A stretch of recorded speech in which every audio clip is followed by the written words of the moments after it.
So did Rian Johnson make this? I feel like he made this.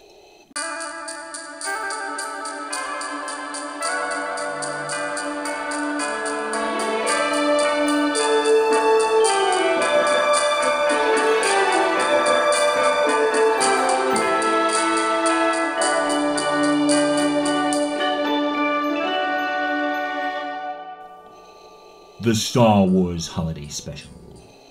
Oh, it's special, alright. Special like the weird cousin the family keeps locked in the attic and never speaks of. This sweaty bantha turd is bad. We're talking Disney buying Star Wars bad. We're talking Episode 8 bad. It's so bad it should be labeled as a Star War crime. In this special you will find a new definition of pain and suffering as you listen to Wookiees and crappy songs for the next 2 hours. Forget the mind probe, or the device I strapped Captain Solo to on Bespin. The Empire should use this when we want to torture someone. It's one of the worst things I've ever seen, and I've seen Ernest Goes to Camp. Following the success of Star Wars in 1977, George Lucas planned a television special to keep fans excited about his galaxy far, far away while he finished the script for Empire Strikes Back. The only problem was, the TV special crashed and burned harder than Porkins. So what happened? If you've ever wondered why George Lucas kept such tight control of the prequels, this was why. His original concept for the holiday special was to tell a story of how Chewbacca saves the life tree from being burned down by the Empire, who want the galaxy to forget about Life Day, the Force, and the Jedi.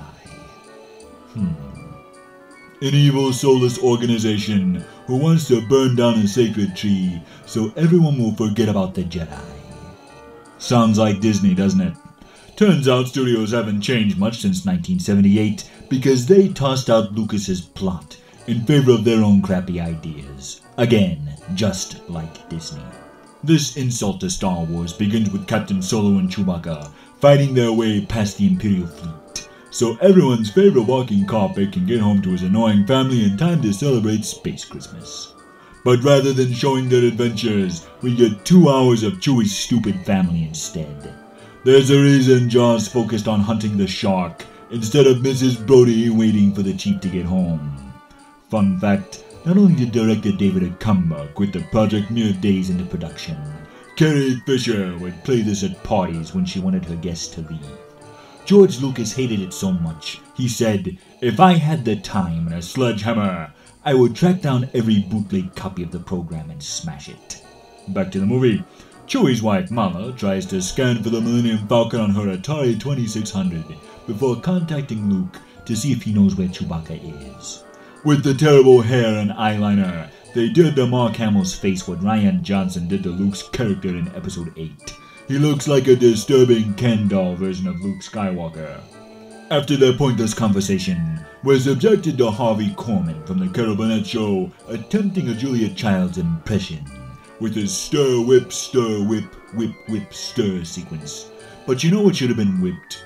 The creative team behind this crappy special. We cut to a bit more stock footage to remind you this is about Star Wars so you won't change the channel.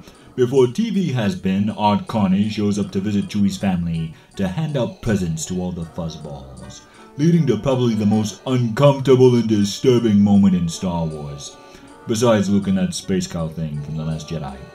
This scarred me more than being burned alive on Mustafar. Didn't anyone on the crew have a bad feeling about this? As bizarre and terrible as this show is, it all begins to make perfect sense once you learn Bruce Vilanch admitted he was using cocaine heavily while he wrote this special. Nice work there, Scarface. You picked a heck of a time to play in the snow. Mala has another pointless "Where's Chewie" conversation with Princess Leia, who looks like she's working as a secretary in a Star Trek transporter, before stormtroopers burst into the Wookiees' treehouse. And I gotta say, after 45 minutes of their incessant noises, you really wish these troopers would give them the Uncle Owen and Aunt Beru treatment. We're soon treated to the best part of the entire special, which isn't saying much to be honest. A Star Wars short by Nelvana Studios, who would later produce the droids and Ewok cartoons, featuring not only the first appearance of Boba Fett, but the worst likeness of Harrison Ford I've ever seen. and a rebellion general who looks like Dr. Robotnik for good measure. After which we take a brief visit to Tatooine, where B. Arthur, who only did this because a kid loved Star Wars, owns a dive bar. The sequence was shot in one day, but oxygen tanks had to be brought in for the extras because they began passing out due to their rubber masks. Once the crappy song and dance number is over, Lumpy uses his speak and spell to send out a false signal telling the Imperial officers to return to base. One stormtrooper, however, doesn't fall for it, and just when he's about to finally shoot the little fuzzball in the face, Han and Chewie show up, and the guy just falls off the treehouse. That's right, there's no struggle, no one pushes him, he just trips and falls for no reason. Now I know you guys can't aim worth crap, but come on, you can't even walk? No wonder we're losing this war. After that, the Wookiees put on their red cult robes and head for the life tree, making you wonder why they only wear clothes one day a year. Han, Luke, and Leia join the walking carpets as they celebrate Life Day, and you can really tell Harrison Ford wanted no part of this. Especially at the end, he looks like a bratty kid who doesn't want to take the family Christmas photo with Grandma. Carrie Fisher, on the other hand, insisted on singing a song or she wouldn't do the project at all. They marketed this special on Han, Luke, and Leia because they knew that's what people wanted to see. And what they gave us instead were 2 hours of unlikable side characters destroying everything that makes Star Wars enjoyable. It's honestly like Disney used this Star Wars special as their model for how to run the entire franchise. Jango's lucky he never had to watch this. Dooku and Grievous are lucky they never had to watch this. Newt Gunray and the Separatist leaders are lucky I butchered their sorry green butts on Mustafar, because they never had to watch this. So for its terrible songs, mind-numbing pacing, horrible acting, and the fact that they threw away George Lucas's plot for a cheap variety show, I give the Star Wars Holiday Special 1 out of 5 Death Stars. And would I ever watch it again? No!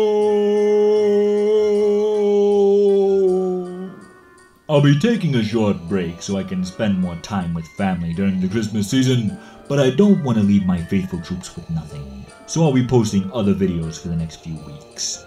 I'll be back to my normal reviews after the first of the year. We have a lot of big things planned for the future of this channel, and we thank you for your support. This really is my favorite time of year, the season of giving, so I'm giving you an order to share these videos with your friends, family, and co-workers, and do your part for the Galactic Empire. Also, get into the spirit of the season. If you have someone special in your life, get some mistletoe.